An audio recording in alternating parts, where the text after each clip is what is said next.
Okay, so today we have the conference of the Professor Luigi Caranti from the University of Catania. Professor Caranti is Associate Professor of Political Philosophy. Full professor, I'm sorry. I saw that in your CV. I know. Exactly. Last year, in 2017, he has published the book Kant's Political Today. Kant's Political Legacy. Kant's Political Legacy, Human Rights, Peace and Progress. Exactly. He's author of many international papers, investigation and so on. Now he's the manager of the Kant in South America. That the project Kant in South America, supported by the Marie Curie Foundation. And today he is going to speak about Kant's notion of personhood and the dignity approach of human rights. Thank you, Natalia. It's very good to be here. And it's good to see friends and colleagues. And yes, as you were saying, I'm going to talk about Kant's notion of personhood, in particular in relation to the book that you were mentioning, Kant's Political Legacy, that you were so kind to review. One thing I want to do in this talk is to give an overview of the reasons why I don't find the contemporary philosophy of human rights very convincing, especially when it comes to the question of the foundation of human rights. But I want to be quite brief about this overview of other people's work, because I want to say something about my own foundation, my own foundational approach, but even more specifically, because this is something that I've already done in the book, so I don't want to repeat myself. I would like to concentrate on one objection that in the reactions to my book has become prominent and often repeated against my approach. And this calls into question Kant's notion of personhood and one classical objection to Kant's ethics, which basically goes like this: if our dignity depends on our reason, on our rationality, on our capacity to be free through rational deliberation, then we are committed to the problematic conclusion that people who have less rational capacities, such as people with mental disabilities or old people who lose their rationality, should not be considered as subjects and objects of respect. So that's a very traditional objection that becomes crucial for me, because of course once I link the normativity of human rights to Kant's notion of autonomy, as I will show, and Kant's notion of autonomy as a particular form of rationality, if you want, then of course this objection, what do we do with these groups that seem to have lost their rationality? Are we saying that they do not have human rights, that they are not entitled to human rights, which would be a counterintuitive conclusion, because of course these are weak people, and you think that human rights are mainly for weak people, people who need protection. So if you have a foundation that ends up denying human rights to these weak groups of human beings, it seems that something went wildly wrong with the foundation itself. So I want to focus on this specific objection. So in the first part, I'm just going to give a very brief overview of the three main approaches to the foundation of human rights that you find in the literature right now. I'm going to say why I don't find them convincing. I'm going to give you my own foundation of human rights, and then I'm going to focus on this specific objection. Okay, so I'm going to read a little bit. If I get bored or you get bored, we can discuss. So even though human rights today have a great impact on politics, greater than in the past, it seems to me that the philosophical reflection that surrounds them has had a less fortunate history. In fact, it is doubtful whether we are today in a better position than we were in 1948 to answer any of the philosophical questions surrounding them, including, and perhaps most crucially, the question about their foundation. So why are human rights standards of whatever sort, moral, political, or both, that we should adopt or quite simply take seriously? As I said, in the first part I want to talk about these three foundational approaches that you find in the literature today, say why I don't find them convincing, and then move to my own approach and to the major objection that I was mentioning. So what is the state of the art of the foundational debate right now?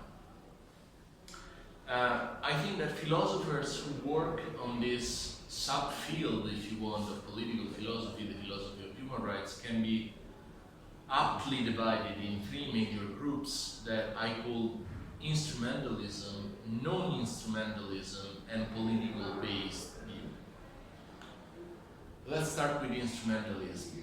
What does instrumentalism claim? Well, instrumentalists identify human rights with standards that have normativity, that are binding, that have normative force, simply because they are instrumental to certain goods that we clearly need as human beings. So human rights have normative force because without human rights, societies could hardly flourish or even reach a decent standard of well-being.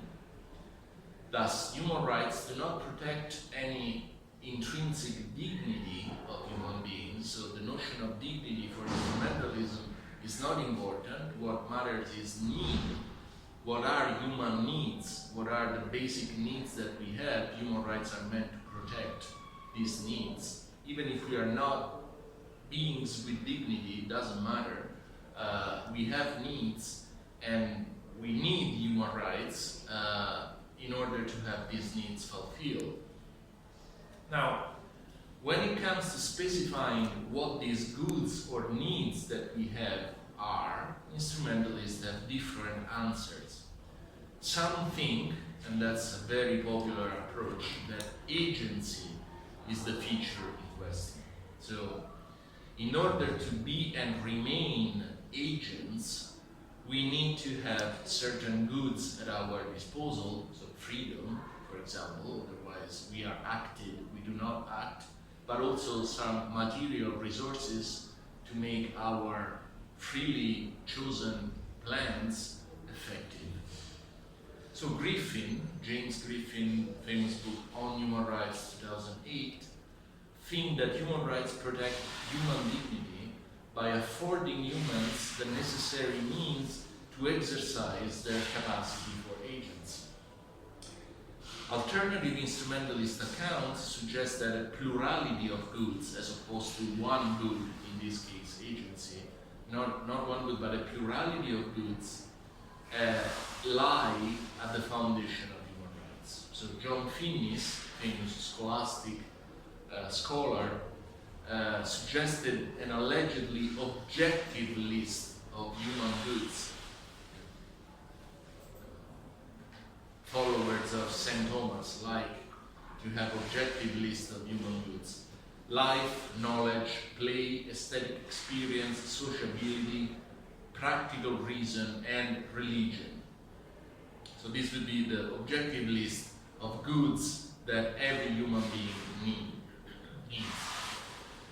Similarly, although more, I would say, convincingly, James Nickel, another foremost philosopher of human rights, argues that human rights secure and are thereby justified by 4 values.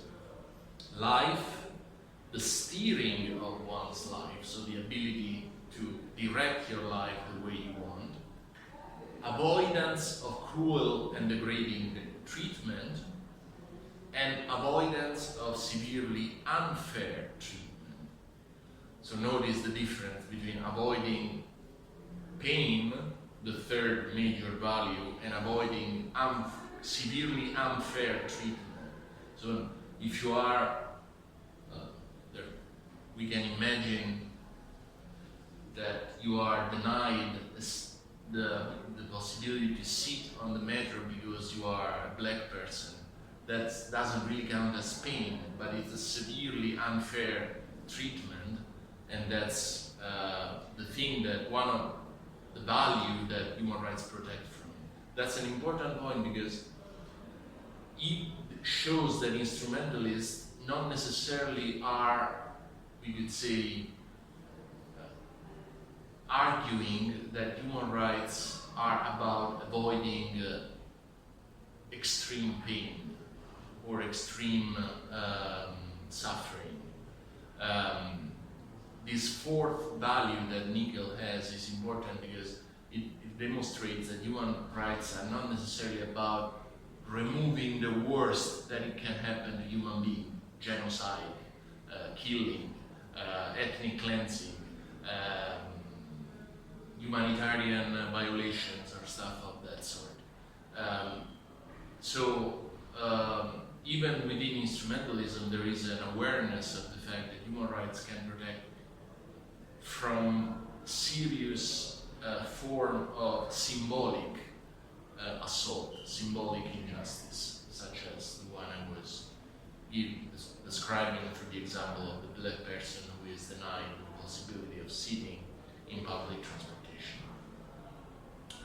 Okay, so basically you get the picture. Now I don't want to go on too long on instrumentalists. Basically, each instrumentalist has his or her own view of what is the main goods of human beings, therefore what are the basic needs of human beings, and therefore what human rights should protect. Human rights are normative because without human rights we could not have these goods, whatever are these goods, depending on each philosophical approach.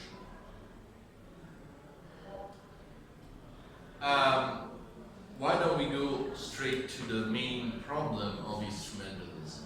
At least the way I see it, not alone. I mean, I'm using here Ra's criticism of instrumentalism. Actually, Joseph Raz considered instrumentalism and orthodoxy, so the approach that exploits the notion of human dignity, which would be an orthodox approach, because if you think of human rights, of course, the first thing that comes to mind is dignity, also because the major documents about human rights, the Universal Declaration of Human Rights, the international treaties of the 60s, they all have the preamble that starts, the following rights derive from human dignity. So they all put this notion. But as I said, instrumentalism doesn't need any reference to dignity. But Raz thinks that instrumentalism and orthodoxy, so a dignity-based approach, are pretty much both united by the same mistake. And the mistake that Raz sees about instrumentalism, and I agree with him, is that there is simply a conflation between what we need and what we have rights to. So it's not necessary to convince me that I need something in order to show that I have a right to that something. So Raz gives this very clear example. Being loved for each of us is one of the most important needs. I mean, you don't have a good life if nobody loves you, right? Really, nobody. But it's hard and it's strange to say that we have a right to be loved. So this exemplifies the gap between what we need and what we have a right. And instrumentalism doesn't take this gap into account. It jumps too quickly from a list of our needs to a list of rights. Okay, so that's instrumentalism. Then there is the non-instrumentalist approach that I already introduced, and that, as I told you, relates on this notion of dignity. Now, while instrumentalism starts with the identification of some more or less objective human values and then moves to the transformation of these values or goods or needs into things we have rights to, non-instrumentalism relies on human beings' supposed intrinsic worth, intrinsic dignity. So the point of human rights is not to protect the interest of humans, but to protect a status that humans possess. It is by virtue of this status that human interests acquire normative force. So our interests become important because they are the interests of beings who already have a certain status, that we have already decided, for some philosophical reason, that they are important beings, that they have worth. So the point is not the interest, the point is the subject of the interest. So the human interests are important simply because they are human, and therefore there must be something in humans that confer on humans a certain status. Now, this is a position that I share in my foundational account. I think this is both what the founding fathers of the human rights culture had in mind.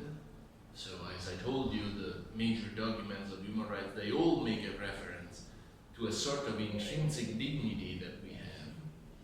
And I think we have to exploit, we have to take seriously this suggestion that they, of course, do not develop in these documents. They simply say we have dignity. So I think this is a good starting point, but non-instrumentalism as you find it today is very careful not to say anything about why we have dignity. So there is no philosophical argument to show what makes us different from animals, why we should be considered more than dogs and cats, what makes us more important than other sentient beings, and simply what is the foundation of our dignity. So non-instrumentalism seems to have a very prudent, omissive, I would say, approach to this basic question of the ground of our dignity. Non-instrumentalism relies on dignity, but it doesn't say anything about the reasons why we have dignity. So if you, for example, Thomas Nagel is a good case. He asserts that human beings have dignity, but then he stops any further inquiring by arguing, quote, that any attempt to render more intelligible a fundamental moral idea, in this case dignity, will inevitably consist in looking at the same thing in a different way. So he says, if you try to say something about why we have dignity, you get caught into a circular reasoning. You think that you are defining something, but you are simply saying the same things with different words. And also, for Nagel, there is no point in asking for a justification of human dignity, and we don't even need to do so. It is sufficient, he says, to realize that we possess certain basic rights, and that we are commonly conceived, that these rights are commonly conceived as protective of a status and generally immune to interest-based trade-offs. So, for example, we would not say that my right not to be murdered vanishes if we discover that my assassination would prevent the killing of 2 other people. So we don't, intuitively, we don't say, well, yeah, prima facie, you have a right not to be killed. But if we discover that by killing you, we can prevent 2 more lives, then you lose this right. So intuitively, we do not argue in these terms about certain basic rights, so not to be killed. These kind of rights do not have a utilitarian flavor, if you want, right? So Nagel says, here you have it. Intuitively, we already know that the status that human beings have is not amenable to this kind of trade-offs. And if we already know that, so if we already agree that you cannot make the argument, I'm going to kill you because I can show you that by killing you I save 2 or 3 lives, we already are assuming that human beings have this status. We already know that that human beings have dignity, because otherwise we would not be able to explain why we resist these trade-offs between I kill you in order to save other people's lives. So that's why Nagel thinks we don't need a foundation of human dignity. It's already in our moral intuitions. Okay? Now, in my opinion, it's an ingenious approach, but the main problem with it is that it seems to be a little bit circular, in the sense that Nagel is saying basic rights are expressive of an inherent dignity we attribute to ourselves and to human beings in general. So our dignity is grounded in the fact that we have those rights, and on the other hand, those rights, and a fortiori basic human rights, are grounded in our dignity. So it's a little bit of a circularity. He thinks it's a good circularity. I think it's a problematic circularity, because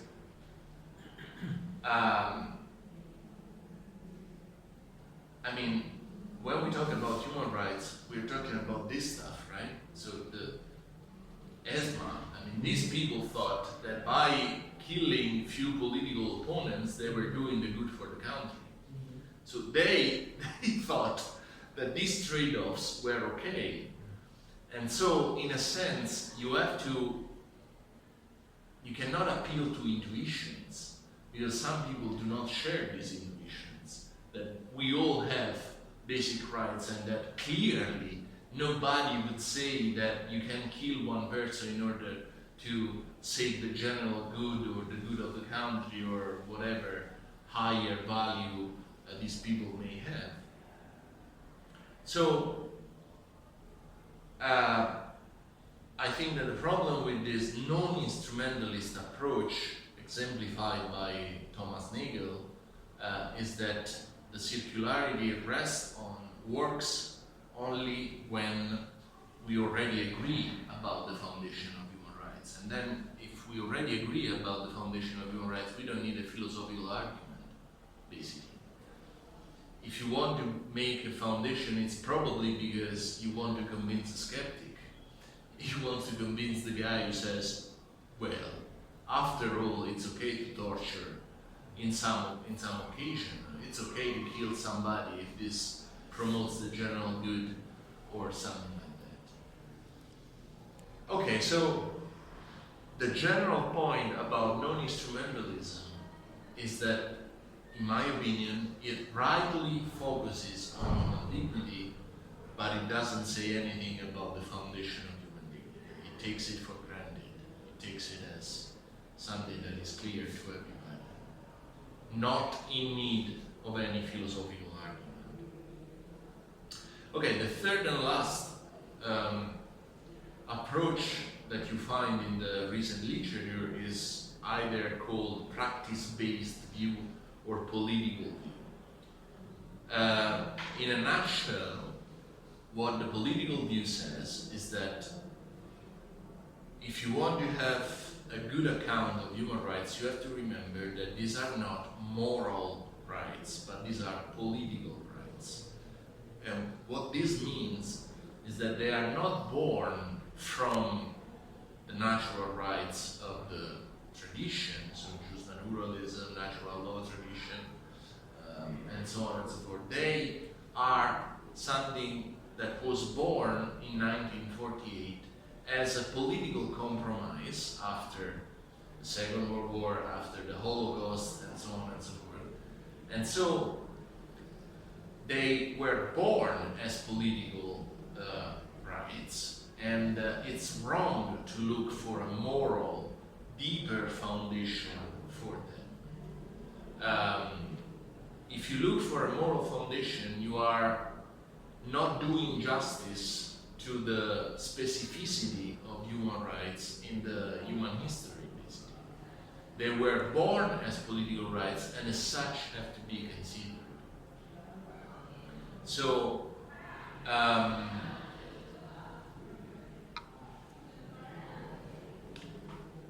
by being born as political rights, these authors claim, human rights do not need a deeper foundation, and they have to be considered as limits to national sovereignty that the political practice has already recognized as valid enough to put a limit to state sovereignty. So in 1948, basically, mankind decided that the power of the state had a limit, and this limit was defined precisely by the list of human rights that were declared. There is nothing more to be said about the foundation of human rights. That was the beginning, the birth of human rights, and at the same time the foundation of them. So human rights are limits to national sovereignty. Their foundation is a political compromise that was reached after the experience of the Second World War and the Holocaust. It's not necessary that humans are beings with dignity. It's not even necessary that human rights are important for ensuring the satisfaction of our basic needs, like instrumentalists argues. It's a political compromise, period. In fact, the famous paper by Joseph Raz called Human Rights Without Foundation. Human rights do not need a foundation in the traditional sense of the word, so showing that they are expressive of some intrinsic dignity of human beings, or that they rest on a deeper moral layer. Now, what is the problem with the political view, at least the way I see it? I have to say, most scholars today in the philosophy of human rights lean toward the political view. I mean, Alan Buchanan, for example, was not completely a political exponent, but he also thinks that at least we need a clear distinction between moral human rights, so the human rights that we have in the tradition, as I said, natural law, and international human rights. International human rights are the ones that were listed in the Universal Declaration that are now part of the international law, and the philosophical story that you want to tell about international human rights has to be very different from the story that you might want to tell about human rights in general. So he is very keen on keeping these two kinds of rights distinct. But anyway, so in my opinion, the problem with the political view is twofold in a sense. Well, to begin with, political philosophers who belong to the political view, they claim to be as close as possible to the standard interpretation of human rights, to the way in which human rights are usually conceived. And I claim that this is not entirely clear, because if you want to be close to the culture of human rights, so the way in which human rights are usually understood, and also if you want to be close to the practice of human rights, that is, the way in which human rights are used by political action, I mean, the way in which they are invoked in order to make a political statement, I think that this view is not completely faithful to the way in which human rights are usually claimed or referred to. What I have in mind is that, to begin with, as I told you already, the major documents of human rights, they all make a reference to human dignity. They don't say, we don't know what human beings are, we don't know whether they are worthless entities or entities that deserve respect, but we had this compromise, so here is the list of human rights, take it. All the major documents, the Universal Declaration, but even more forcefully, the international treaties, international civil and political rights, international and socio-economic rights, 1966, they claim clearly that human rights derive from human dignity. So this reference to a higher, or if you want, deeper foundation for these rights, about which, of course, there was a political compromise, is part and parcel of the main documents that define what human rights are. So that's the first point. The second point is that I think that the way in which human rights are claimed around the world is not, there was this political compromise, therefore you should stick to the international treaties that you have signed. I mean, if you talk to an activist of human rights, if you talk to an activist of Human Rights Watch or Amnesty International, he or she is not going to tell you there is a legal argument that we can take to court in order to sanction Italy for the condition of the prisons that the state has. These people are going to tell you Italy is not taking seriously human beings, it's not respecting the dignity of the prisoners. So the way in which human rights are used in political actions seem to be different than, claiming a right in a tribunal. It's really, you are forgetting what these rights are meant to protect, something intrinsically important, such as the dignity of human beings. So, one of the problems I have with the political view is that, on the one hand, it says we are as close as possible to the essence of human rights, and I think that they are not close at all to the essence of human rights, because this essence presupposes, both in the major documents and in the practice of human rights, a reference to human dignity. The second problem I have with the political view is that it seems to be quite dependent on the status quo. So if you say the only foundation of human rights is political compromise, this means that the moment in which this political compromise is no longer considered as valid, you have no basis for claiming human rights. So imagine that the world becomes really something very different from the one we have known after the Second World War. And a couple of days ago it was the the anniversary of Tiananmen, right? The problem with Tiananmen is not Tiananmen. The problem with Tiananmen is that in China nobody knows about Tiananmen.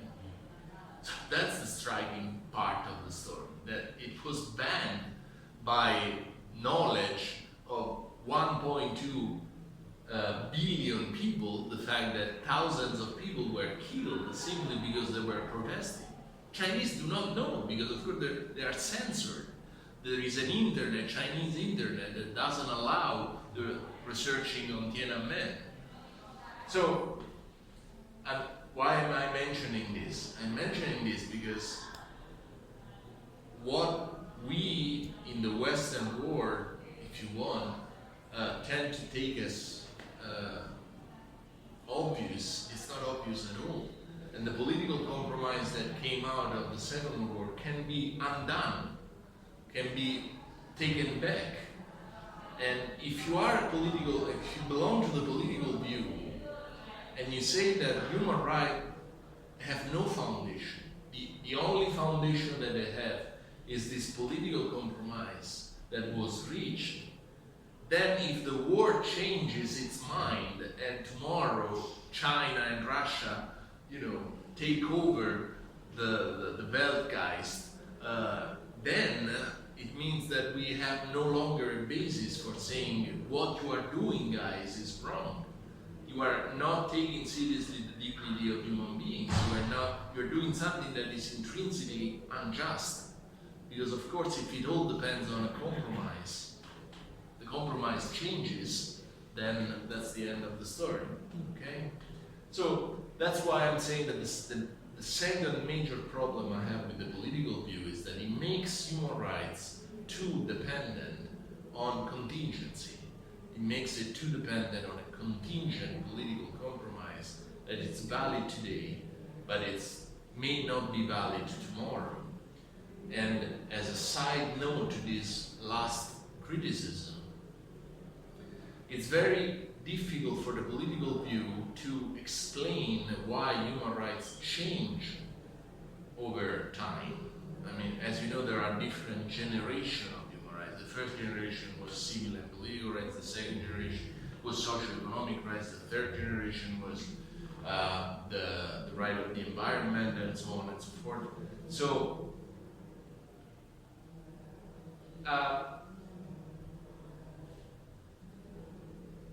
if you think that human rights depend on a political compromise, then it seems to me you have a hard time in explaining why they change over time, why we are allowed to say, maybe we should introduce this human right that was not introduced in 1948, for example.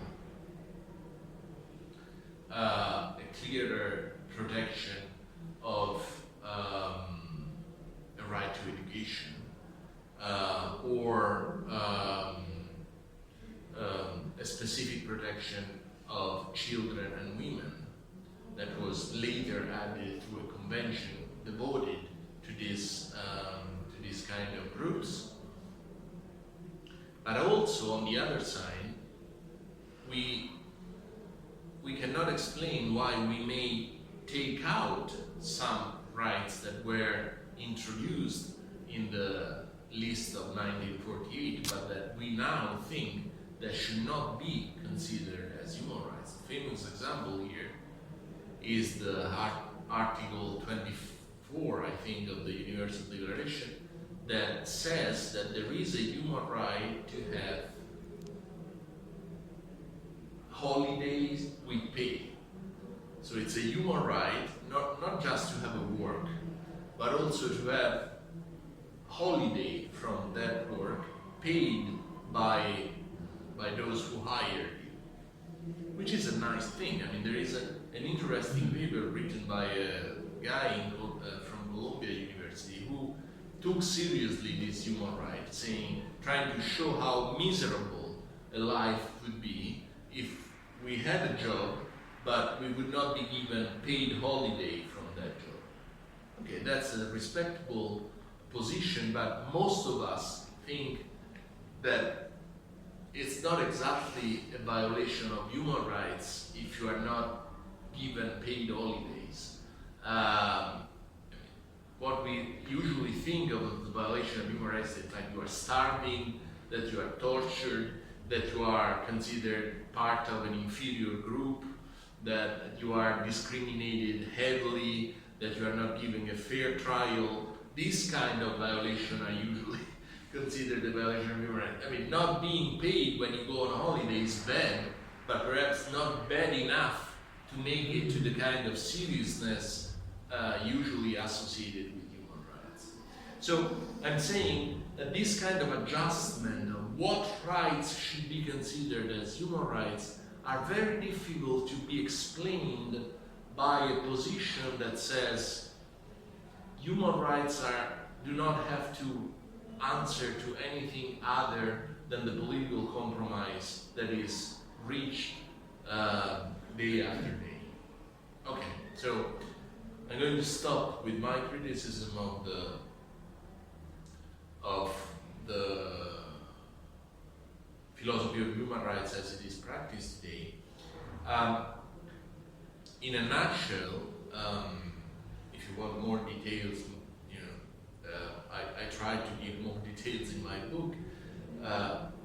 What I take myself to be doing in this area of studies is to say we should not be so scared to give a philosophical argument to explain this basic concept of human dignity. So as I told you, I share with non-instrumentalism the intuition that if you want to explain the normativity of human rights, you have to make reference to human dignity, but I try to make a step forward as opposed to the way in which non-instrumentalism is usually practiced by saying we don't have to be scared philosophically to say something about the content of human dignity and about also the reasons why we have this dignity, this status, if we want to, give a contribution to the foundation of human rights. And the reason I give is a Kantian one, obviously, and it's not a very original one, in the sense that I think that our dignity depends on our capacity for moral behavior. So it depends on our ability to follow a principle or a rule that we have freely adopted and that at times may require from us even the highest sacrifice.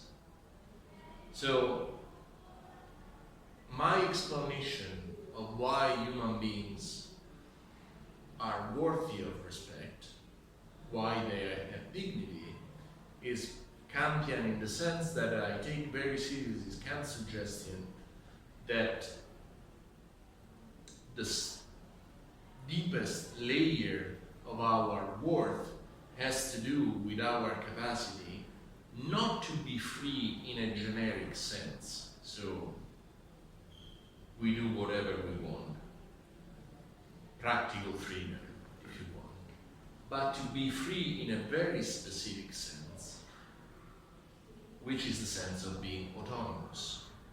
So being autonomous for Kant, I'm not saying anything new to you here, is something higher and more demanding than not having obstacles and being able to choose the better path of life. It has to do with the ability to set in complete independence from sensuous inclination, sensuous drive, a path of action.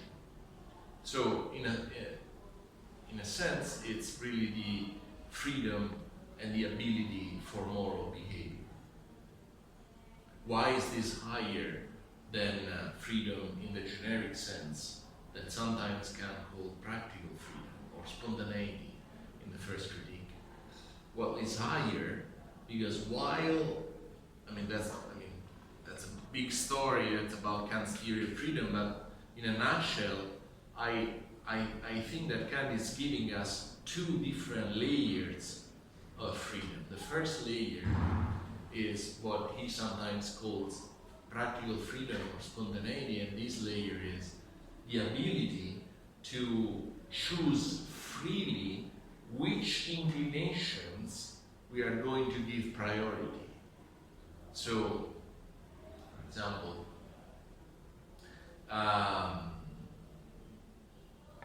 we may decide to study 1 hour more because we want to have recognition from our colleagues and write this beautiful paper that would be less beautiful if we work a little bit less than what we could. This is a free act, a free decision that we make. We study a little bit more as opposed to go to the movie. But this is not a moral decision yet, because it's like, prioritizing the feeling of being recognized as a good scholar as opposed to the pleasure of going to the movie. It's an act of freedom. It's a heteronomy, but heteronomy is not the same thing of lack of freedom. It's an heteronomous act, but it's still a free act, a spontaneous act. Nobody forced us to give priority to, write a better paper as opposed to go to the movie. At a higher level, there are moral decisions. Now, when we make a moral decision, we act in complete independence, not impartial independence from sensuous drives, but in complete independence from inclinations or sensus inputs. So the famous example in the second critique you are familiar with, the guy who is threatened to be killed unless he gives false testimony against an innocent man, and Kant says, well, nobody knows what he or she would do in that shoes, in that occasion, but we all know that we could resist the threat of being killed unless we give false testimony. And what does that show? Well, it shows that we take ourselves, maybe we are not, but at least certainly we take ourselves as being capable of resisting even the instinct of survival for the sake of morality. And if we are stronger than our instinct of survival, then obviously this means that we potentially at least are in complete independence from sensuous inclinations. Because of course the instinct of survival is the strongest sensuous inclinations that we may have. So Kant suggests this idea of autonomy as a higher form of freedom. It's higher because, unlike spontaneity and practical freedom, rests on a complete independence from sensus drives, and at the same time, precisely because it may require from us the highest sacrifice, losing our lives for the sake of justice, it shows our dignity. So, my foundation of human rights wants to exploit this rather simple intuition about human beings, because what I found attractive about the example of the man who is threatened to give false testimony is that Kant takes it as a thought experiment that each of us can run. So it's an appeal to our moral intuition to a certain extent. The fact of reason, to a certain extent, is something that we are all familiar with, because it's something that we all can run in our consciousness. We all know that we could resist the threat of that powerful man who wants us to give false testimony against the innocent one. And this shows that we take ourselves as autonomous entities, not just Kantian philosophers, but common people. take themselves as being able of moral behavior, moral in this sense, strong sense of independence from sensuous drive. So, I mean, that's another part of my argument that has to do with the extent in which autonomy is consonant enough to cultures different from the one we belong to. I mean, there is a very short section in the book in which I try to show that even in a non-Western context, the appeal to what we call moral autonomy is quite central and is a sort of precondition also of the religious experience that you may have. But that's a complicated story and is far underdeveloped in my book. And so I don't want to, dig into that. But there is a way of showing, I think, that this appeal is not parochial, as sometimes we say. So it's not, this appeal to autonomy is not something that is good only for Kantians or for Westerners. It's something that, can be shared also by people who do not belong to our culture. So, okay, that's my approach. I think that we can say something about why we have dignity, and this something has to do much with the way in which Kant explained our dignity, and the way in which Kant explained our dignity has to do with this notion of autonomy. So, if you want a slogan, my foundation of human rights is that we have human rights because we are autonomous. Quite simple. Okay, so what are the main objections that I have received?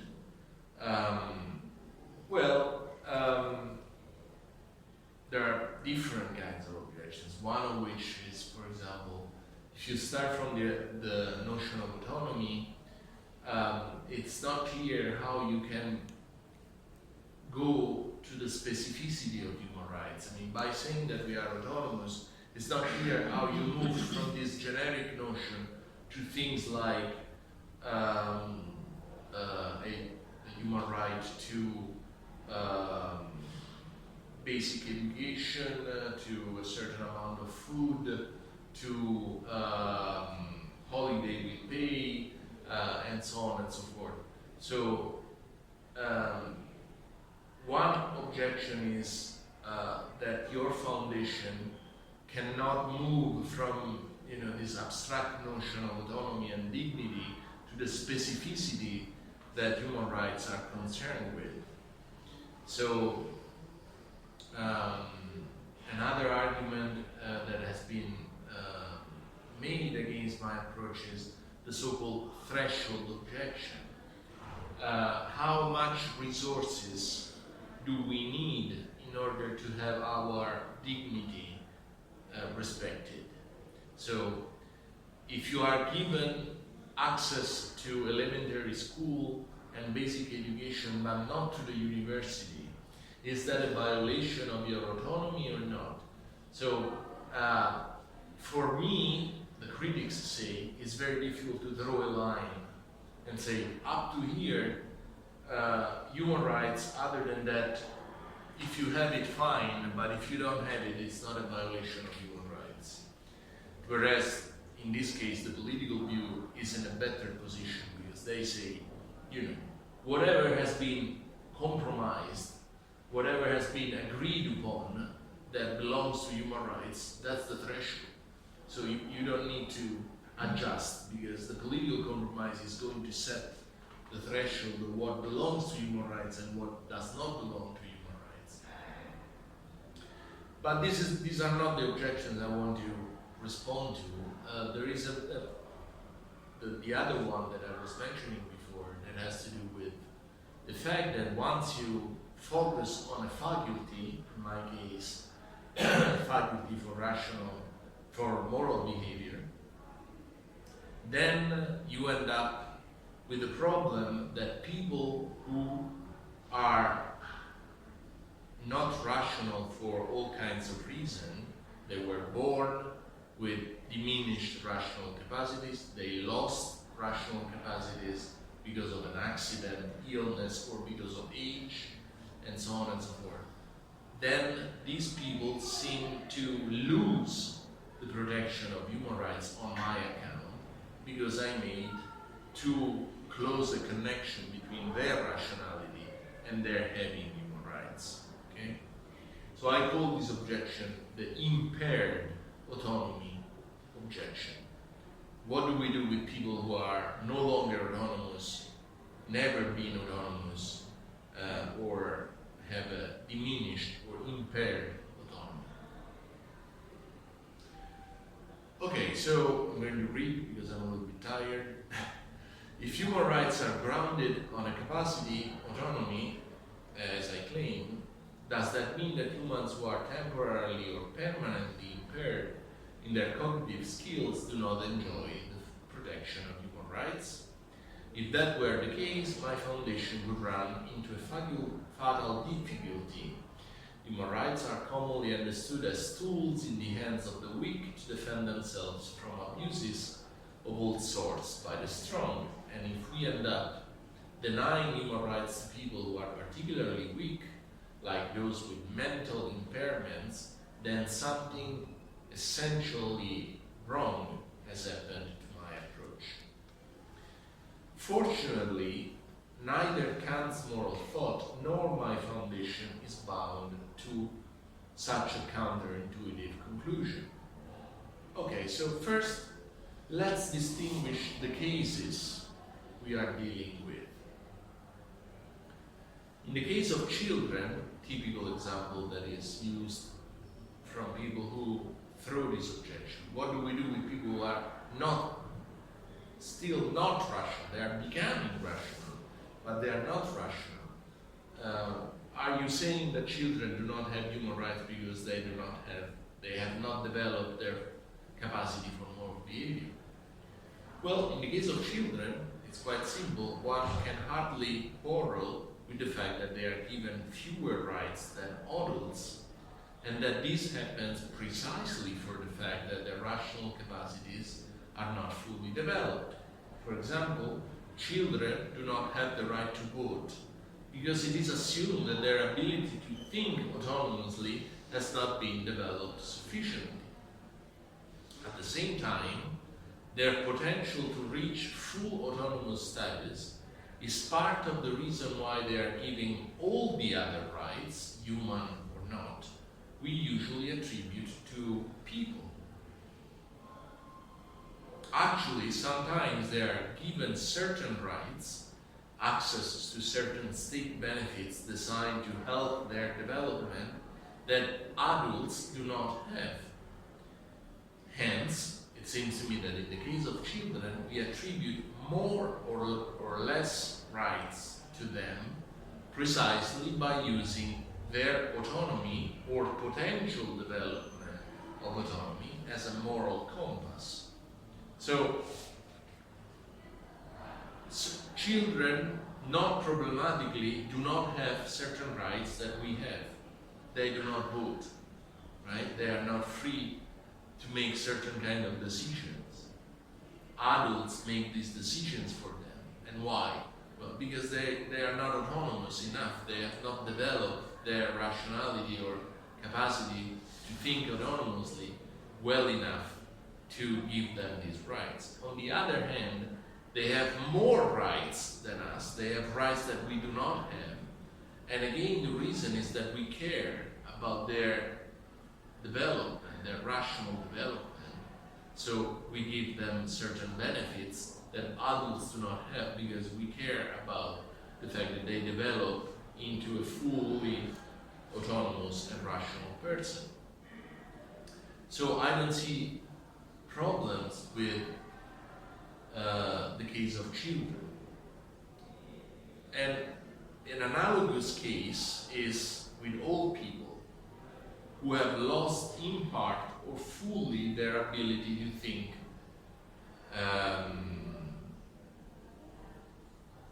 So all people who have lost in part or fully their ability to think are denied certain rights. Think of all the restrictions that come with the declaration of non compos mentis, and yet keep other rights because we still respect them for what they were once capable of doing, thinking and acting autonomously. So it's not problematic that if an elderly person loses his or her mind, we do not think that he or she can dispose of the money that he or she has. So once we decided that the person literally lost his or her mind, we no longer give him or her the same rights that we used to give him once we recognized him as a rational person. So it's not problematic to say that people who lost their rational ability lose some of their rights.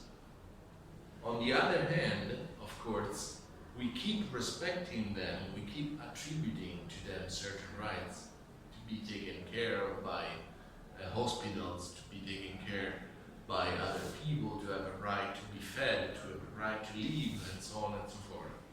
And we do that like animals because we think that, they used to be rational creature, and respecting a rational creature when its capacity for fully autonomous behavior is in place seems to entail respecting her even when she happens to lose in part or in full that capacity. So let me give you an example to explain this. Imagine Mark and Charles.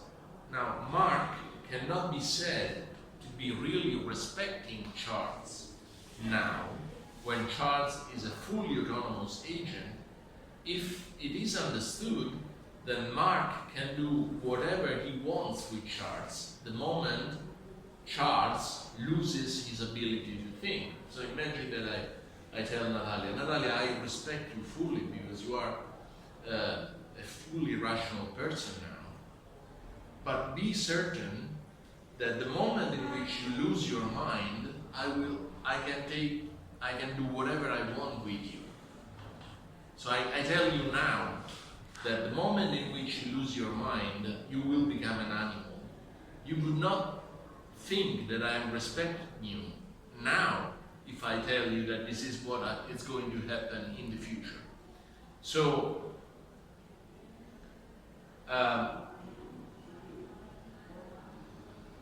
you can have it both ways. Either you are not respecting me from the very beginning, if you have this in mind, if this is your plan with me, the moment in which I lose my mind, or if you are sincere that you are respecting me, it's okay that you take away from me my ability to spend my money and to make certain decisions, but it's not okay that you downgrade me to the level of an animal.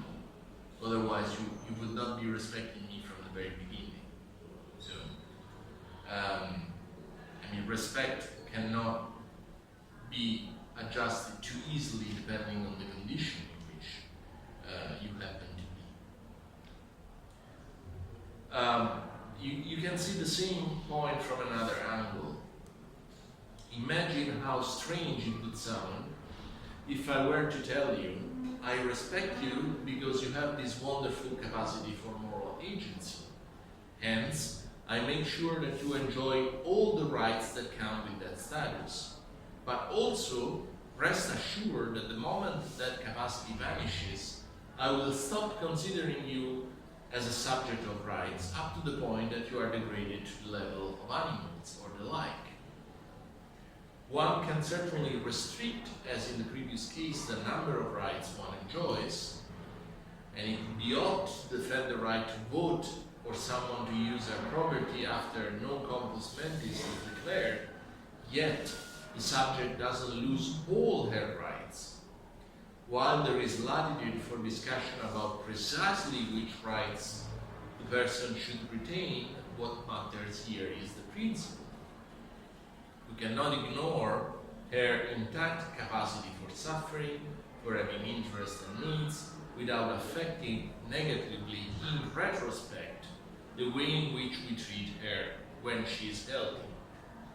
Mutatis mutandis, the same can be said for people who have lost temporarily or permanently their ability to think because of illness or accident of different sorts. So that's the way in which I deal with the classical cases of children, old people who have lost their capacity of rational agency or moral agency, I should say, and cases similar to these two extremes, people who have lost temporarily their capacity to think because of an illness, because of an accident or something. Now, all these cases, in my opinion, go in this category that is not very problematic for me, for the reasons that I've tried to show. I mean, there is a fairly easy argument that you can give to show why, even if you start from my perspective, you have rather clear reasons to keep giving most of the human rights you usually attribute to human beings also to people who have lost partially, temporarily or permanently their capacity to think. A completely different case, in my opinion, is the case of people who were born with severely diminished rational capacities or with no rational capacities at all. Now, this is problematic, but in this case, I think we are permitted to treat these individuals in the way in which we are supposed to treat other sentient animals. So the sheer fact that a being has the same appearance of a human being but has no rational capacity and will never have a rational capacity, to me is not enough for attributing to him the same rights that we usually attribute to human beings with rational capacity. And it seems to me that this is a completely different case compared to the one of children or of people who have lost what it used to be a full rational capacity. These are humans because they belong to our species, but they should be treated like sentient animals, like monkeys, basically. So this line of thought that I'm proposing is slightly different from the one advanced by Alan Wood and Honora O'Neill in dealing with this classical impasse concerning Kant's moral thought. Alan Wood, for example, argues, and O'Neill agrees, that we should abandon Kant's idea. Can we close the door? Yes.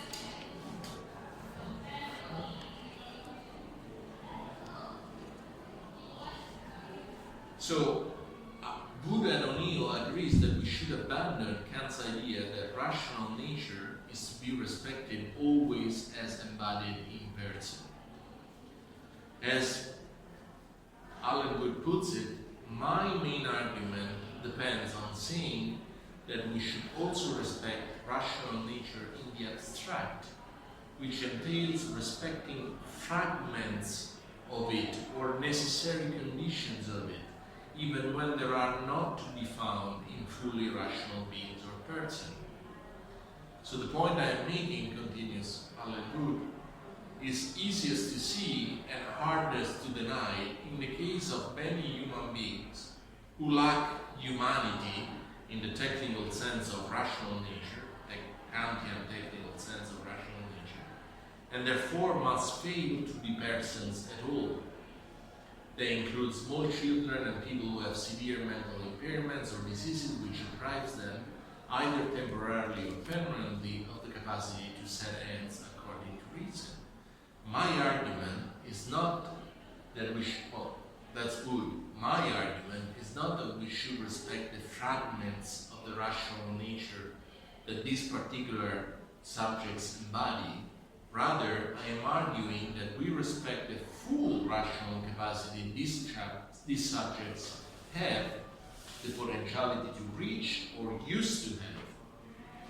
It remains an open question, to me at least, whether Alan Good and Honora O'Neill would agree with my suggestion that these cases, children, old people, people who have lost because of illness their rational capacity, are radically different from the ones posed by human subjects who were never rational or autonomous. So they don't say anything about these more extreme, difficult cases of people born with no rational capacity at all. Okay, now comes a very interesting twist in this debate between this objection and my approach. Because in the context of a reply to Peter Singer's account of speciesism, you know that Peter Singer, this famous argument that we should be careful not to become speciesists, that is to attribute to ourselves as human beings certain rights simply because we belong to this species, because this is a form of racism, right? So it's like saying, you know, white people have more rights than black people simply because they're white. And to say human beings have more rights than animals simply because they're humans is the same kind of argument. So Peter Singer called this speciesism. Now, of course, we have to be careful not to be speciesists, and I have to show why my account is not an instance of speciesism. Now, Shelley Kagan, philosopher, contemporary philosopher, very nice guy, recently made a very interesting case to show that one can both identify the source of our worth in rational nature, where he talks about language, he talks about rational nature, and I talk about autonomy. These are not exactly the same thing, but it doesn't matter. So we can both identify the source of our worth in rational nature or autonomy, and be able to attribute to people born with no rational capacity the same protection we attribute to normal humans.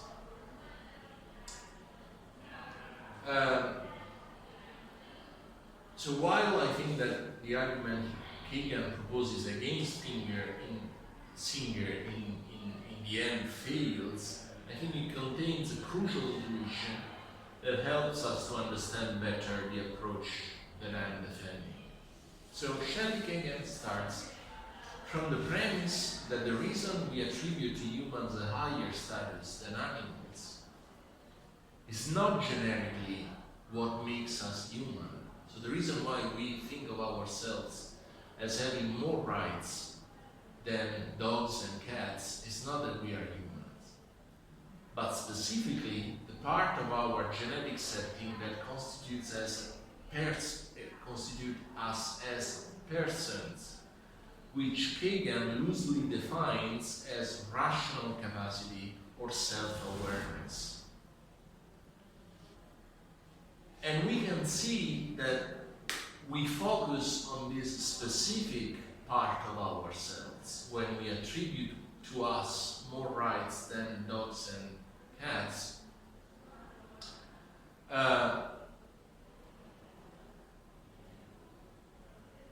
When we realize that we tend to attribute the same degree of moral considerations that we reserve for ourselves to entities that are seen as similar to persons, that are taken as persons, but that are not human. So what are these entities that are persons but not humans? Well, Kagan invites us to think of cases like Superman, or Batman, or Spider-Man, or a tick. So we think that something bad done to Superman or Batman is bad, even if they are not human. Something unjust done to Superman or Batman or Spider-Man is bad, even if they are not human beings. Why do we think that? Because we recognize in Superman, Batman, and Spider-Man the character of personhood that is really what carries the weight that explains why we attribute more rights to these entities. So the offense is to Superman or to Spider-Man is serious because Superman and Spider-Man are persons in the specified sense, or at least we take them as such. So this intuition shows why people who believe in human rights, at least conceived along the lines I am defending, are not speciesists. And this is a major advancement for which Kagan has to be thanked for. So I think that his point is crucial to show that even if you defend human rights the way I do, by focusing on rational nature, you are not a speciesist, because you are not saying we give extra rights to human beings simply because they are human. We say we give extra rights to these entities because they embody that specific capacity for personhood that happens to be often, but not always, embodied in humans. In fact, on my account, we should not give human rights to humans who were born with no rational capacities, and we should attribute human rights to entities like, imagine that, an alien come to, an extraterrestrial entities come to us and we realize that these guys makes moral decisions. We tend to think that we would attribute to him or her the same rights that we attribute to ourselves, which proves that we are not obsessed with our humanity. We are obsessed with something that humans usually embody. But the important thing is not humanity. The important thing is personhood. That is not a characteristic identical with humanity. In fact, even extensionally, not all humans have personhood, and not all persons are human, right? So this intuition is crucial for me because it shows that even if you focus traditionally on rational nature, on autonomy, on capacity for moral behavior, you avoid the objection of speciesism. Now, the difference I have with Kagan is that he says that this shows why even people born with no rational capacities should be given human rights. I think this is a very strange conclusion because the logic of his argument is precisely to say that we give human rights to persons, but of course there is no way of saying that these people born with no rational capacities are persons by the lights of his own argument. So I don't see why he concludes that people born with rational capacity should be given human rights. I think that the logical conclusion of his argument is to say that these people should not be given human because they are not persons. It's not important that they are human, it's important that they are not persons. So, but anyway, that's just something that I don't understand in his line of thought, which is important for the reason that I have just given. And the last twist I want to make, then I'll shut up and I'll conclude, is a criticism that Andrea San Giovanni made of my argument that resonates this objection that we are dealing with, this objection, if you focus on rational nature and morality, moral capacity for moral behavior, then what do you do with people who have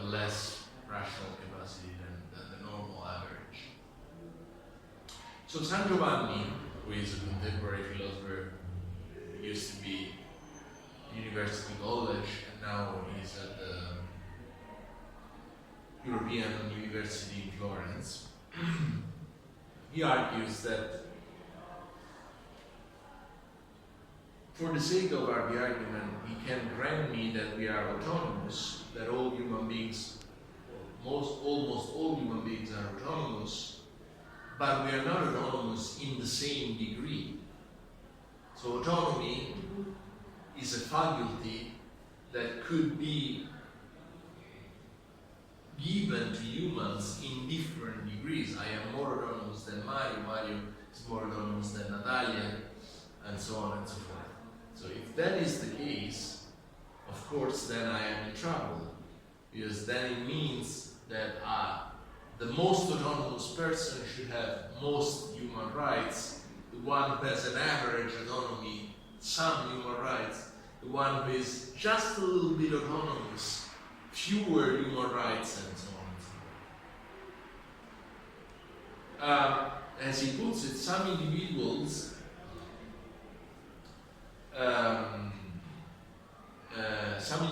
capacity to act morally are very high, on average, on a normal condition.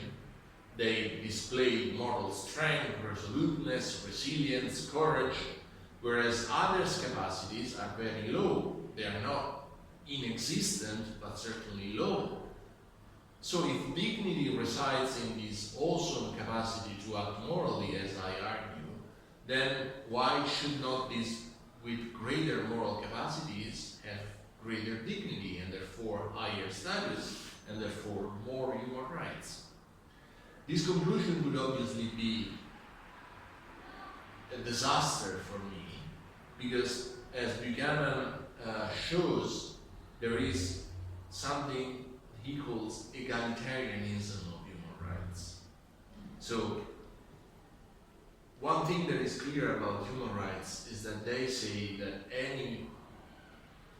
all persons who have these rights are equal in moral consideration. So the egalitarianism of human rights is the basic idea that you cannot discriminate among those who have human rights. So Buchanan gives this beautiful example to show this egalitarianism of human rights, thinking of the case of a female, of a woman who is a top manager.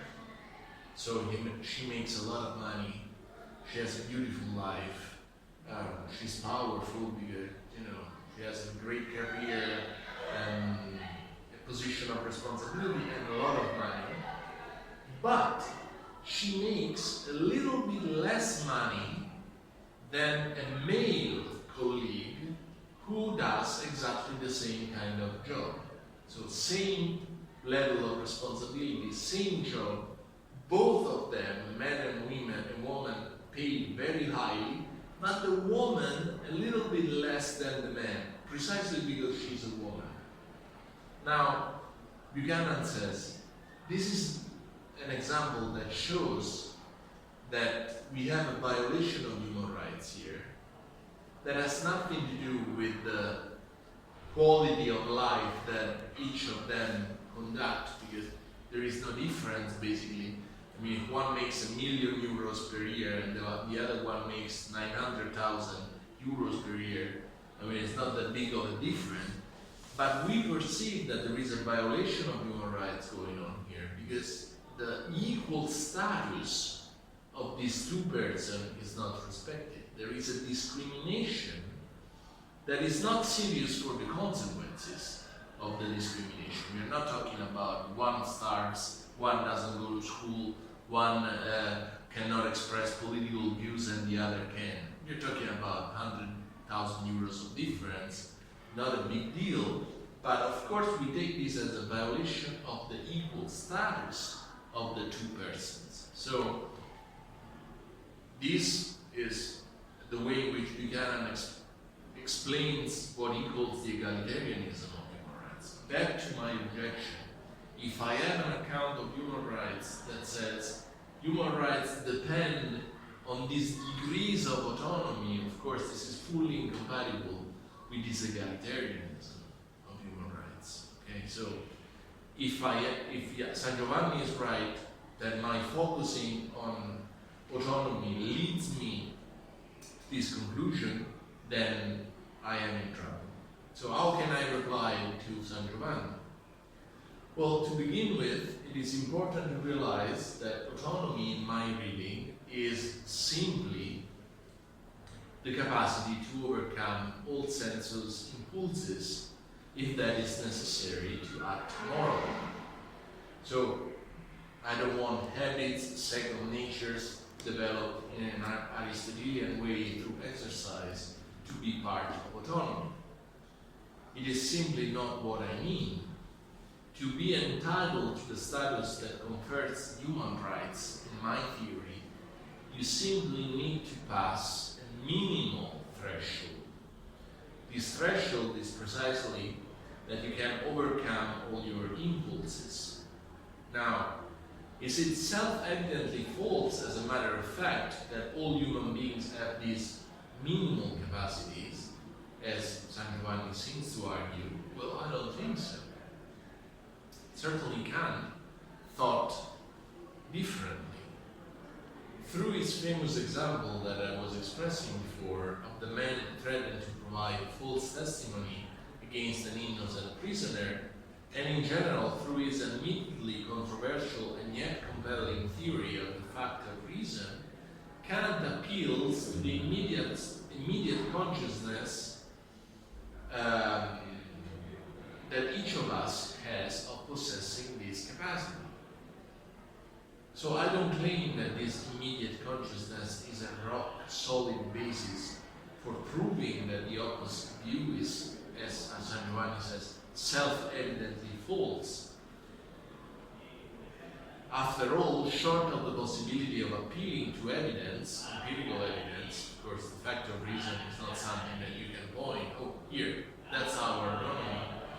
And given that we are not talking about an a priori truth, certainly not an analytical truth, I wonder whether there could be such an argument as a rock-solid argument to prove that we are autonomous. And I'm happy with the result that construing this minimal way, the way in which I describe autonomy is not at all far from our personal experience or common sense. We find it anytime we reflect on what we could do if forced into the shoes of the poor man threatened into giving false testimony. So my first bit of the reply to San Giovanni is to say, well, look,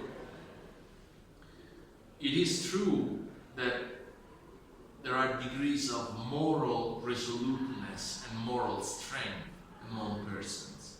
There are people who are stronger in being moral entities than others, right? I mean, that's a point Aristotle made you can actually practice your moral capacity by, exercising moral actions. But that's not the kind of autonomy I have in mind. I have in mind a very threshold conception of autonomy. You are autonomous if you have the capacity to block your sensuous impulses, your inclinations, to do what morality requires. So, it's not necessary that you do it all the time. It's not even necessary that you do it once. All that is necessary is that you are capable of this. And I think that the example of the man who threatened to give false testimony that Kant gives us is meant to show that basically we all know that we could do what morality requires in any circumstance. It's an appeal to common sense. It's a way of proving that we are autonomous by inviting each of us to be in that condition and to think, what would we do if this dictator would be threatening me, I am going to kill you if you don't give false testimony. So Kant is telling us, what would you do in that condition? And what he expects from us to be answering is, well, really, I don't know whether I will be so courageous to say, no, I'm not going to give false testimony. But all he wants is to realize that we could be that courageous. That it's in us to say, well, fuck it, I'm going to sacrifice my life in order to do what justice requires. That's enough. The fact that we can do it, that's the basis of our dignity, at least in my account.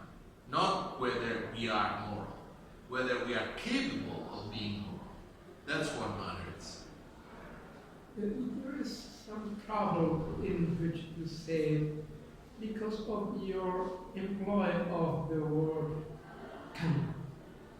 Do you mind can in the sense of I am capable to do it because... Okay, sorry, yeah.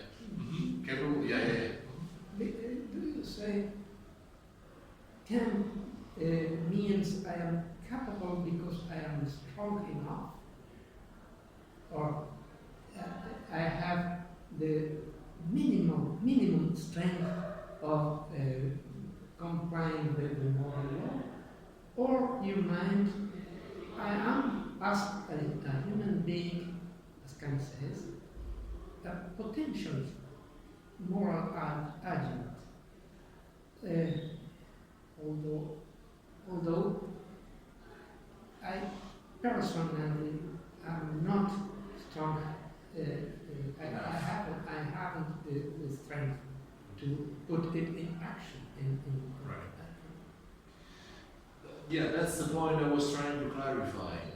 I certainly do not mean that when I say I'm capable of doing it, that I am certain that put in that condition, being under this mortal threat, I would be courageous enough to say, well, no, I'm not going to give false testimony.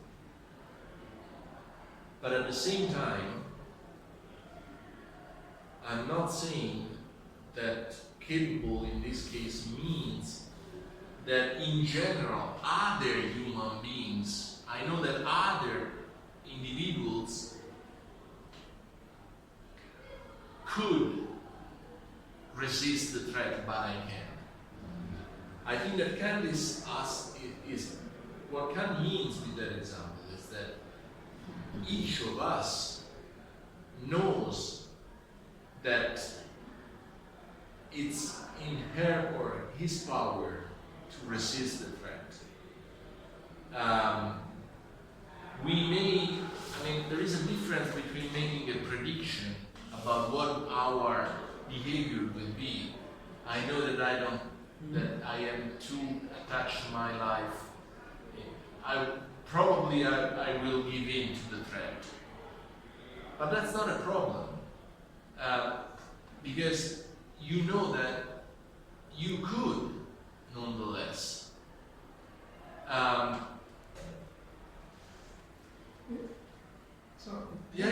Cool. There is an ancient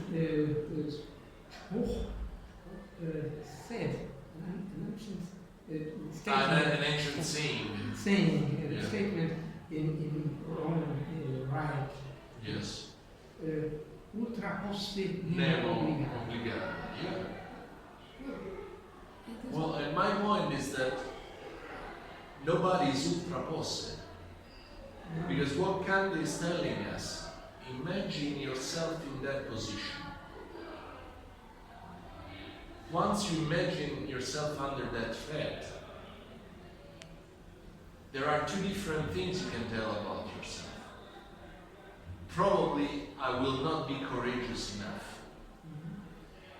But at the same time, if you want to be sincere, you have to say that you could, that you know that you could do it. I mean, if you are not courageous enough and you give false testimony and you see that person who is an innocent person suffering the consequences of this false testimony, at least you feel ashamed for what you have done. Now, this sense of a shame would be senseless if you really would be talking about an ultra posse nem obligato. It would not make sense. So the shame is justified only because you know you could have done differently. It was in your power to resist the threat, but you didn't. That you can justify yourself the way you want, you can make an excuse, and it's understandable, you can live with it fine. But of course we don't take that lightly. I mean, we see that there is an innocent person who is suffering consequences for a decision that we have made, not a push that we had no choice about. So that's the intuition that Kant is trying to, I think that through that example is the kind of message he's trying to convey, and it's the one that I'm trying to exploit. It's precisely this capacity that is the deepest layer of our dignity. It's what establishes our status.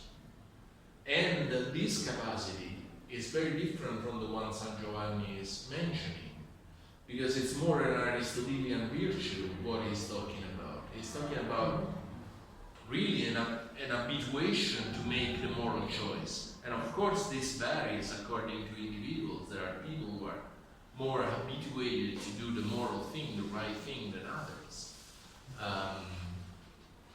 But that doesn't get to the point of the capacity.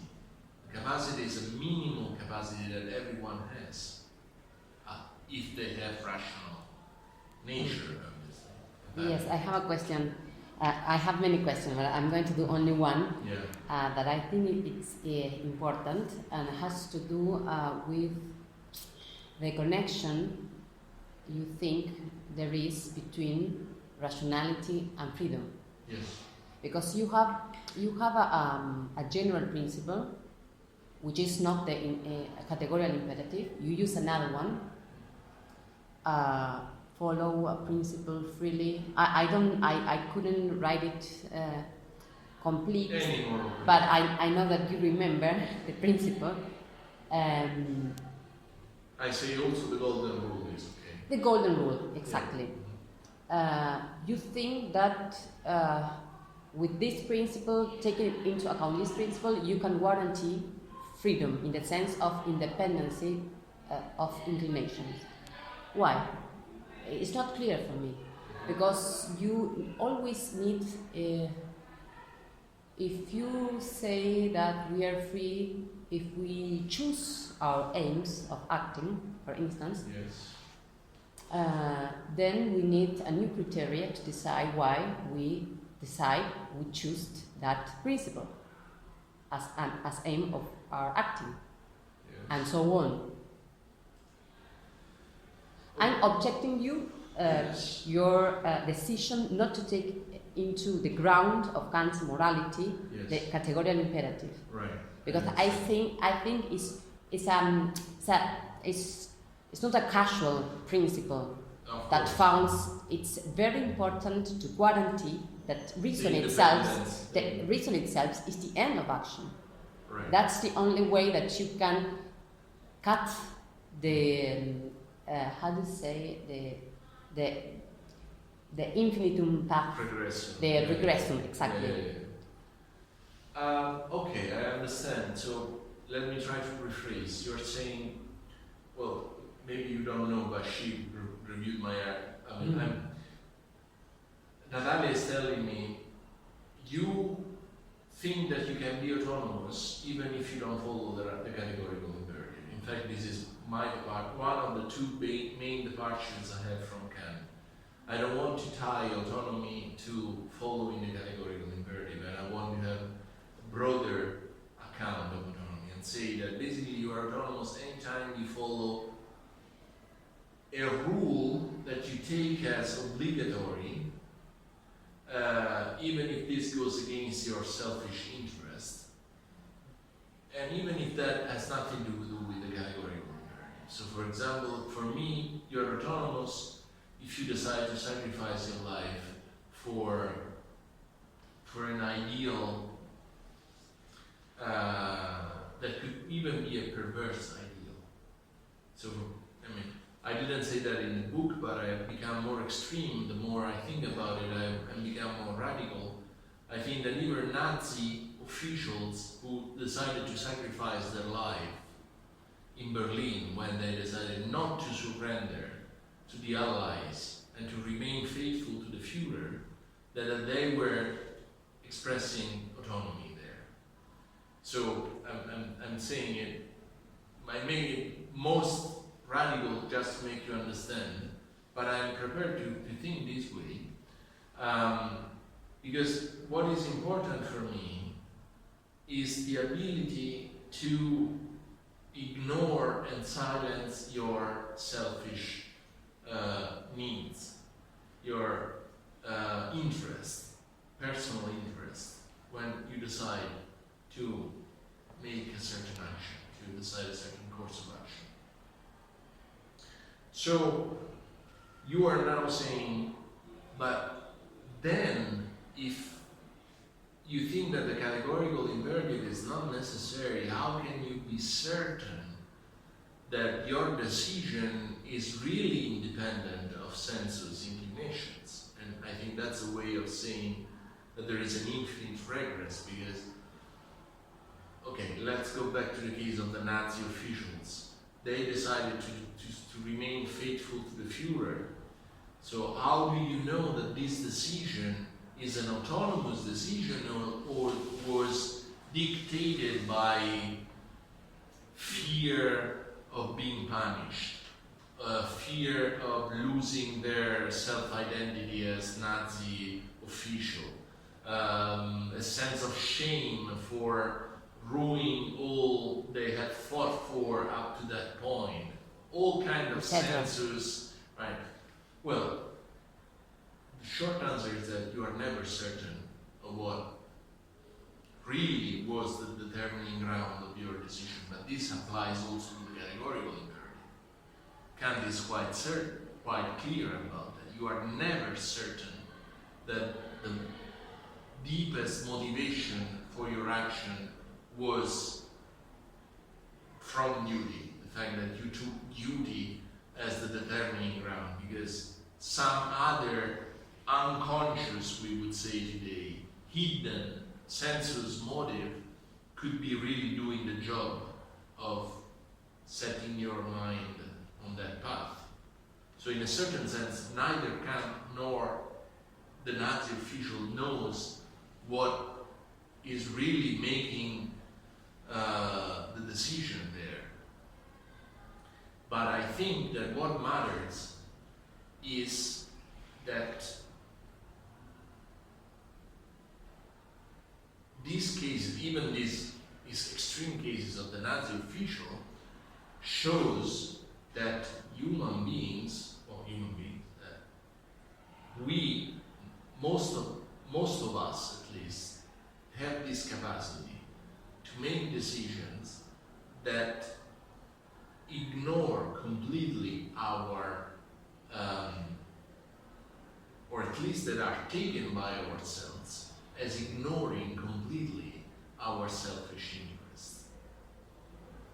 So, if you think that the Nazi official example is too extreme, think of the fact that we respect more a horrible person, such as a Nazi official, who decided to remain faithful to his or her cause, as opposed to an equally horrible person who, in addition to being a Nazi, that is a horrible person, is also, someone who flipped on the other side just out of convenience, last minute, right?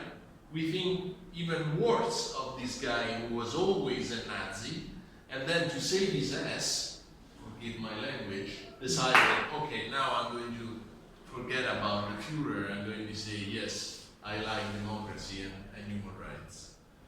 So we tend to respect more the guy who decided to sacrifice himself or herself for the Führer up to the last drop. Because, well, at least this guy is a man of principle, right? The principle is horrible, but the principle is, was respected throughout. So that's the capacity, and I think is important. It's the capacity to act on principles, the capacity to go against your interest if what you believe is right asks you to do so. Yeah, I think it doesn't convince me, because I know.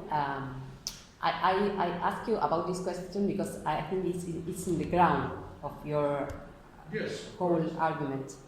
And I think I agree, you cannot know, also in the case of Kant, if somebody acts according to the a categorical imperative. But you have a condition that assures you that if he acts according to the categorical imperative, there is someone who is free or is autonomous. Sorry. But in your case, I think you cannot guarantee, because I would say you can be sure that there is no an autonomous being if acts according to an end that is not rational. Okay. You know? Yeah. That is, in the case of Kant, obviously you can never know if it is like that. If someone satisfies this condition, but in your case, never. There is no autonomous beings. Okay. Well, no, I think you make the point very clearly. Even if it's true that even in the case of the true moral action, we are never certain that some sensuous motive was not hidden in our motivational background. In my case, we can be certain that we were not autonomous in making that decision. Okay. I guess it all depends on the way in which you define autonomy. Kant, I agree with you, would say that you are autonomous only when you follow the categorical imperative. That is, when you make a decision that is both rational and you make the decision precisely because you see that as the only moral thing to do. So you don't do it according to duty, you do it from duty. Yes. My definition of autonomy is more liberalized. And I think that you are autonomous even when you choose a path of action that there are reasons to say it is not irrational. So think about the golden rule. Let's take a less extreme example compared to the Nazi officials. Okay? So the golden rule says, don't do to others what you don't want others to do unto you. Okay, so let's take the famous case of the false promising, and I'm going to give you back this money. I promise I'll give you back the money, knowing. Now, the golden rule tells you, oh, I know you need this money so badly from that guy, but would you want that guy to fool you the way you are fooling him or her? And the golden rule says, probably you would not like to be fooled that way. Therefore, it's not okay to fool independently of the need that you have. So the golden rule presupposes that no matter how badly you want that money from that person, the moment in which you realize that you would not like to be fooled in the same way, you can hold and you can resist the need that you have of that money in order to be consistent in your moral reasoning. Okay? To me, that's good enough for showing that you are autonomous. So if you want, it's a different conception of autonomy compared to the one that Kant has. But of course, he shares the basic capacity of silencing selfish impulses. I think this is good as a foundation of human rights, because you have to appeal to something that is not too technical. I mean, if you tie autonomy to the categorical imperative, then the risk is that really you are giving a foundation of human rights that is good for Kantians only, not even for Westerners only, but for Kantian only. Because Jungians will not believe this account of human rights. Because they don't believe that we are autonomous in the way in which Kant thinks we are autonomous. So, I think that you need a more liberalized version of autonomy. A looser one, if you want, a little bit crappier one, if you wish. But, I mean, that appeals to something that we all know that we can do. And what is it that we all know that we can do? That sometimes we can decide to sacrifice ourselves. Actually, that we can always decide to sacrifice ourselves. So you say, but we sacrifice ourselves not for a pure end. We always sacrifice ourselves for something that has sensuous content, and that's not good enough. Well, I mean, once you decide to sacrifice your life, what sensuous inclinations are you really giving into? But in your argumentation, terrorists are the most moral people in the earth. So it's a very strange consequence. It's not the most. They are autonomous. Yes, on my conception, they are autonomous. Yes. And that's the base for morality and dignity and so on. In fact, we give human rights to terrorists. Yes, obviously. But why? Right. Not because they are moral in that way, in the way you define it. No, I think, I think that we tend to give terrorists human rights because we think that they are persons.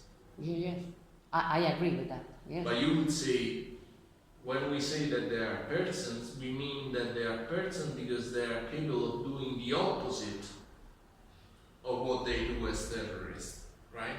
Mm. And I'm saying, well, if you want to protect people like Saddam Hussein, or you have to imagine guys who have done evil quite consistently throughout their lives. So, I don't know if you see the tension. I mean, Kant probably would say, I don't know what Kant would say, honestly. I think that Kant is closer to my interpretation than it appears. But, I mean, that's debatable. I agree with you.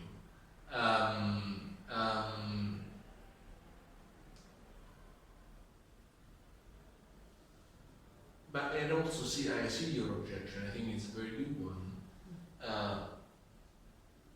But at the same time, I think that, especially in the economy of a foundation of human rights, we don't want to have a technical notion of autonomy. We are better focusing on something that we can all understand, and capacity for self-sacrifice is something that we all understand. Throughout cultures, throughout civilization, throughout religion, it's fairly universal.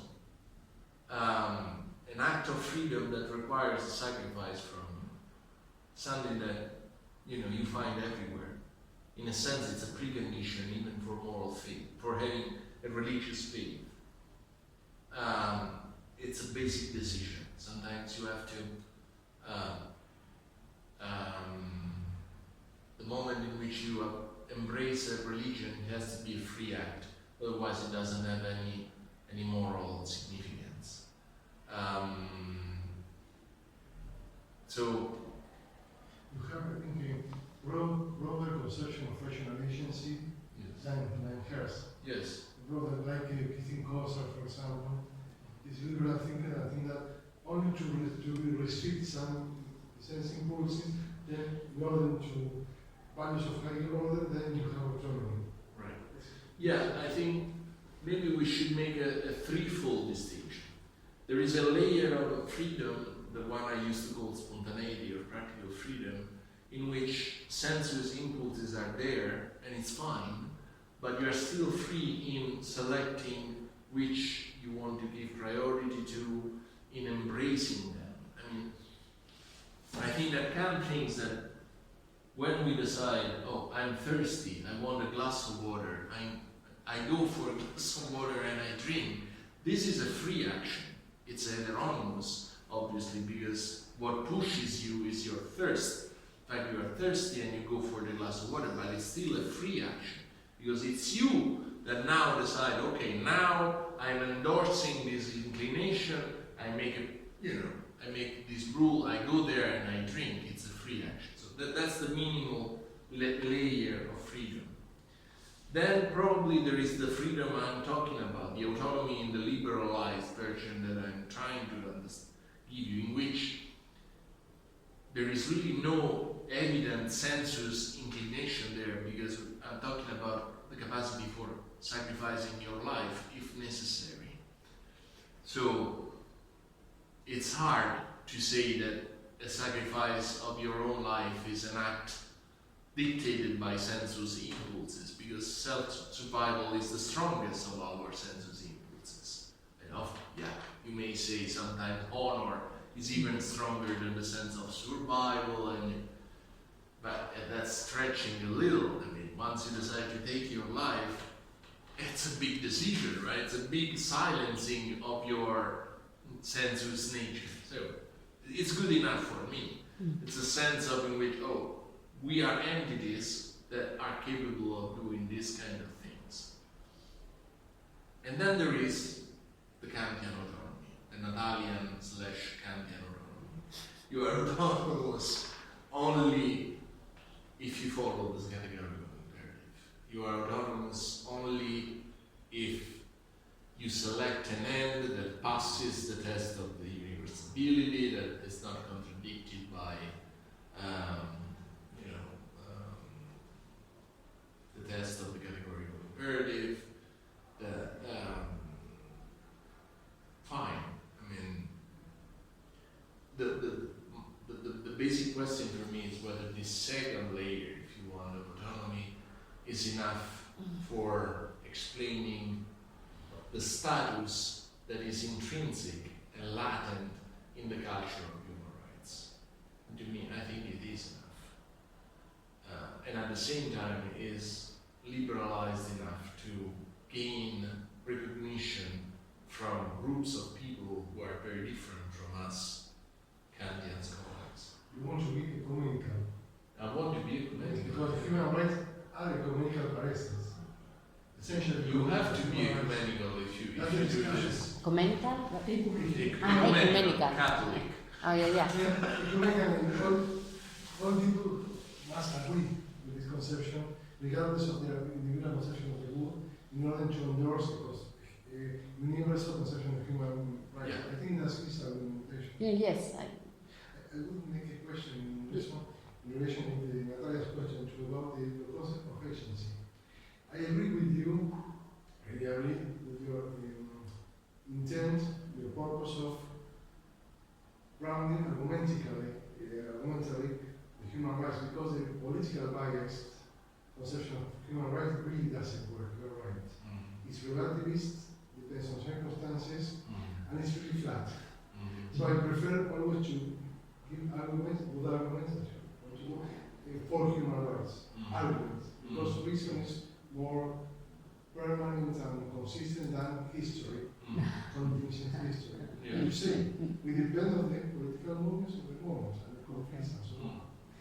I really agree with you in this strategy. And here in Argentina we have a long tradition, not a long, important, strong tradition, in grounding human rights politically. Yeah. An Argentine philosopher, Eduardo Rossi, Yeah, tried to argue after the last dictatorship, tried to ground the tribals against the military this way, politically. He said, okay, human rights have been declared after the Second World War, this is a political arrangement, and then we must respect it because this is a political arrangement. Okay. It's a factual arrangement. We must, from our viewpoint, have a lot of problems, as you rightly pointed. And there is another tradition in Latin America, really strong, foreign policy, especially Brazil. Brazil has the most consistent foreign policy from a viewpoint in Latin America. We Argentines are more changing. We change our foreign policy. Non-interference. More than with Brazil. No, Brazil had a traditional, still traditional political, foreign policy, which is called responsibility to protect. So when there's a problem of human rights, Stefan Laus, and a German friend, wrote a dissertation on this, and I reviewed the dissertation, so I came into contact with this tradition. When there's a problem of political rights in a country, a certain country, for example, nowadays in Venezuela, it's been discussed in Argentina really strongly, must we intervene in Venezuela or not because of human rights issues? The Brazilians have almost always said, intervene, or must intervene only when there are really basic human needs, such as food, genocide, ethnic cleansing, and a third case. Only in these three cases you are allowed to intervene. Yes, but the kind of intervention is not making a coup d'etat, for example, or replacing another government, but giving people the means to give their basic needs, to make their basic needs met. So food, shelter, water, and so on. So this idea of responsibility to protect, I find it interesting because it has to do with the idea of dignity. So my question is more, because the concept of dignity could be interpreted, I don't say that you argue this way, could be interpreted as an abstract way of, conception of rights, which involves only civil rights. What do you think about social rights? Are they human rights, must be defended or not? And the connection between property, for example, and agency, and rational agency. Is there a connection or not? For example, in Kant'ìs, in the metaphysical system, he establishes a close connection between dignity, right, and property. Right. Yes. So, what do you think? Your time to the interpretation of Kant and your conception of human rights would be very interesting. Well, I want to say two or three things. One is that the responsibility to protect the way in which it was licensed by the Canadian government and then endorsed by the General Assembly of the United Nations does not prescribe that you give food and shelter to the civil people. It says that sometimes you can intervene at various degrees of intervention, and sometimes you are also allowed to use military force for the sake of human rights. Only on very extreme circumstances, because the principle of non-interference is strong. But remember that the responsibility to protect was born as a reaction to the non-intervention in Rwanda in 1994. So the idea was, okay, the principle of non-interference is okay, but up to a point, because there are certain extreme cases in which if the government is unable or unwilling to stop the mass violation of human rights, the international community should step in. So that's what the responsibility to protect tells.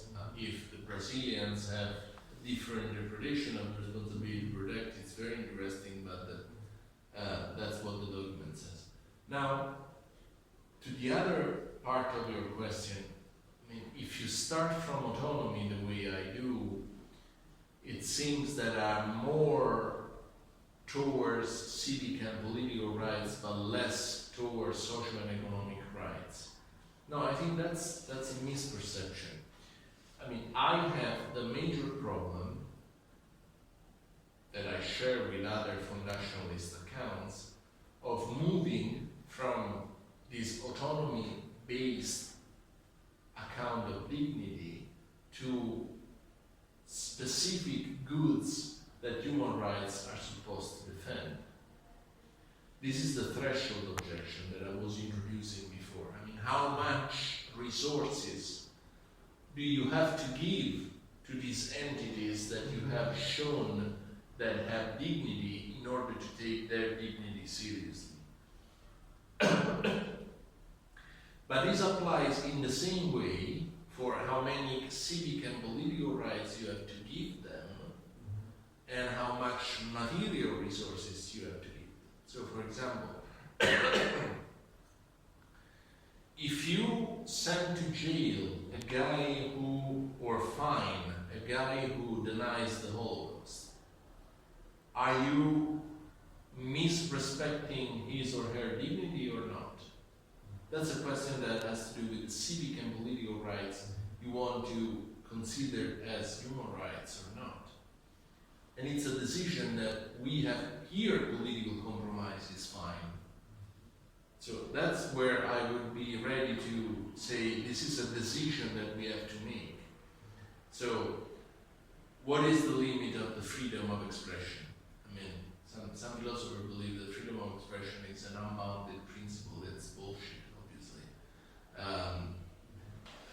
Hate speech, denial of the Holocaust, this stuff.